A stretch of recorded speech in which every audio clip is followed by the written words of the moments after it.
7-year-old Ian Rauch is like many of his peers in that he loves football. He's loved it since probably when I was 3 years old. He is a wiry, sandy-haired student at the American International School of Muscat in Oman.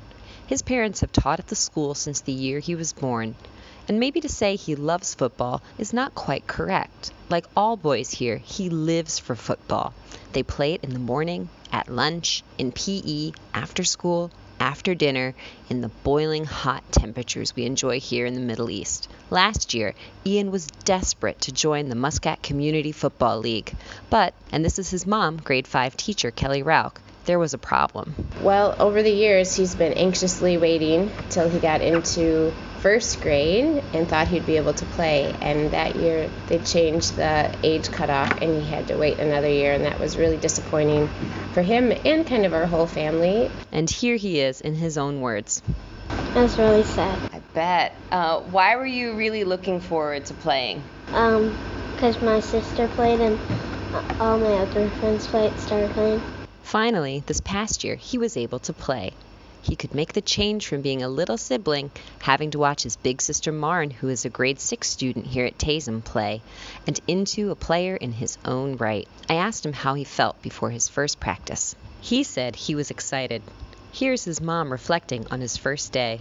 I think he was just super jazzed, kind of high on life. He came back like, this is it. I finally made the big time. I'm finally there. This is what all the kids in the neighborhood have been doing, and now I'm part of that. So now he was an MCFL player. What did that change in status mean? I asked Ian's dad, PE teacher Luther Rauch, who also coaches MCFL, why the kids should want to be part of a program when they're already playing so much on their own.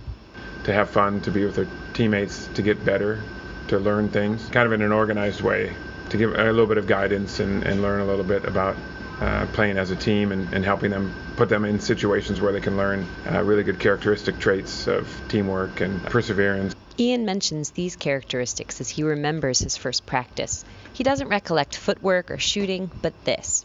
When anyone had a good pass, we would give them a thumbs up because they got a good pass to us. This kid is remembering teamwork. His dad said this was definitely a growth area for Ian.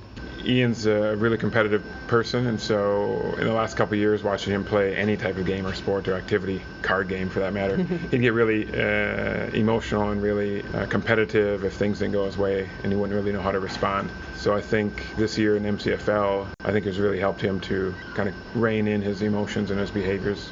And Ian's mom shares a similar sentiment. In the beginning of the year, when they lost or something didn't go their way, he would get very angry and upset by it. And by the end of the season, I think he was focusing on outcomes other than the score, like being a good teammate, getting good passes, working hard, working together, giving lots of high fives and being a good teammate. And so I really saw him mature as a player. I was really, really proud of him and loved watching him play. Still, part of the beautiful game is scoring. Scoring goals. I had 7 goals this year. I asked Luther to reflect on his role as a PE teacher and coach and give us the lowdown on how sports change kids. Here's his take. And again, he's going to start with teamwork. You can see the kids really make change in the way that they treat each other and the way that they practice hard, and we develop also on their skills so we're over the course of the 8-week season. So you really can see them grow in behavioral ways as well as skill and sport ways. In his final reflection on the season and how he changed, however, Ian does stick to skill work.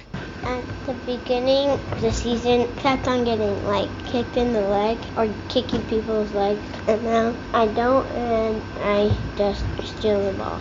I think we can all appreciate that feeling of making contact with the ball instead of your friend's shin.